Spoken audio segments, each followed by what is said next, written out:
No, it's very nice to get the chance to talk with you. Giano has been part of our journey since early last year, since early in 2023. And so really looking forward to exchange notes on a couple of topics in quite a turbulent last 16, 18 months, I would say, when you look at the overall environment, right? Absolutely, yeah. Finn has actually been the very first investment of our fund, Giano Capital. Yeah. So we're very proud, and I think your model of offering car users a new way, a much easier way to use and subscribe to a car is really has hit a sweet spot in the market, and your numbers are impressive. So very happy to be part of it.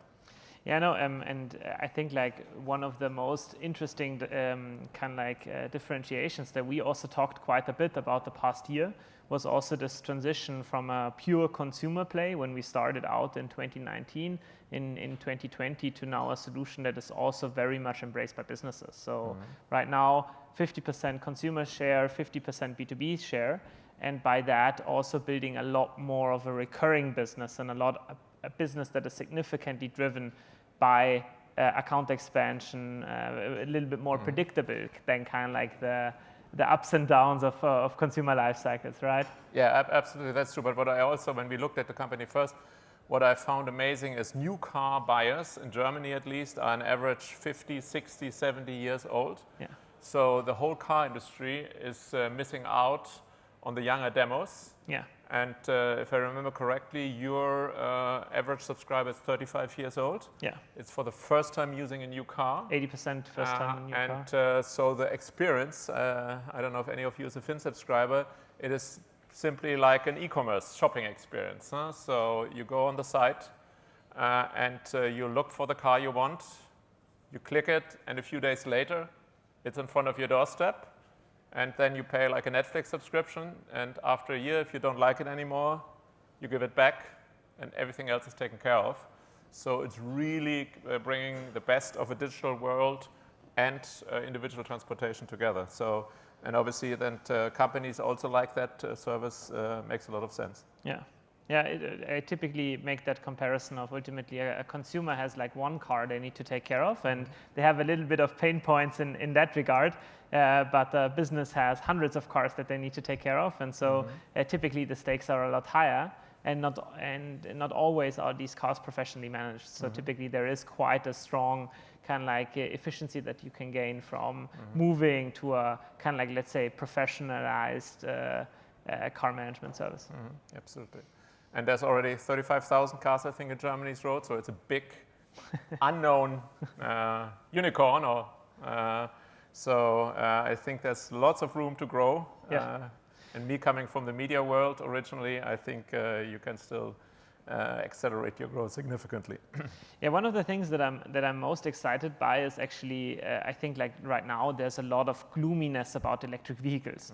And I think in some aspects that gloominess is justified. I think numbers this year without like significant subsidies in Germany, but also around the world, look a little bit slower in adoption than what has been projected. But what we see also in our data is that once customers have been driving an electric vehicle, they typically aren't going back. So the vast majority of people are staying with that electric vehicle. And so it's simply a matter of time until we have moved a significant portion of individual mobility onto electric vehicles. And for me, that's a huge opportunity, because we now have the chance to ultimately define the default mode of kind of like how do you access electric mobility.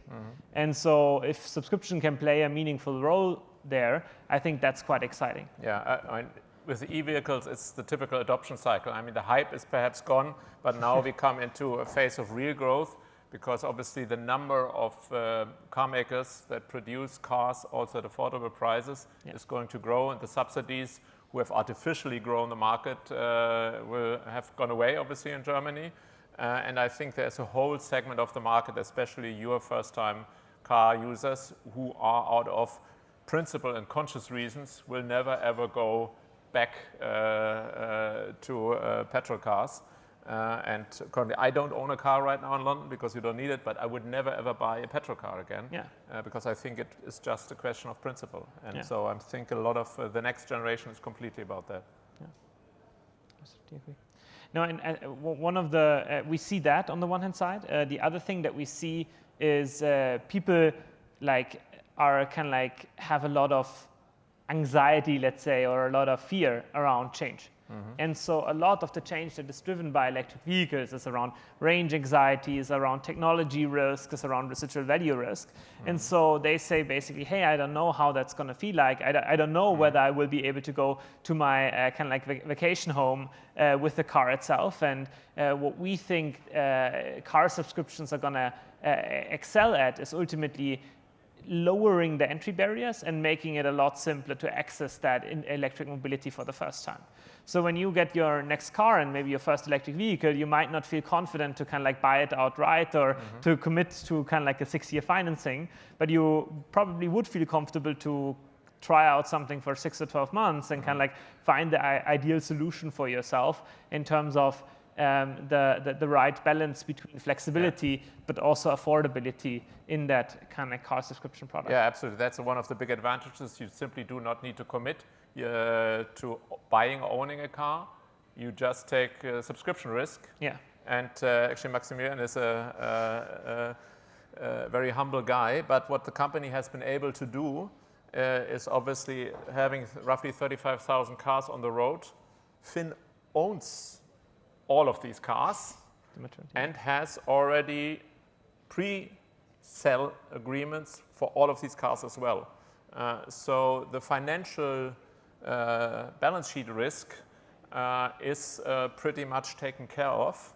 And so this is one of the most impressive things because this is clearly one of the financial key drivers of this business. And if that goes wrong, it can go wrong very badly.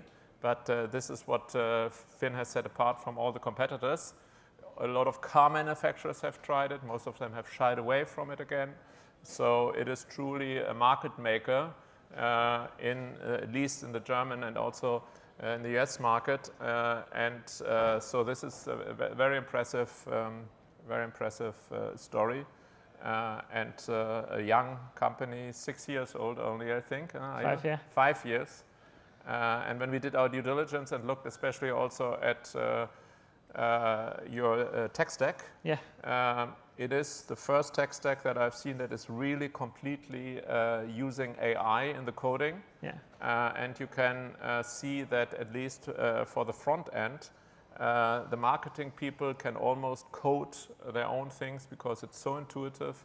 You drop the problem into an AI tool and out comes the ready code. It's really very impressive. I've rarely seen that, and the tech team is only at least a third less than you would see in a typical company. So very impressive. Thank you very much. That's very nice to hear. Yeah.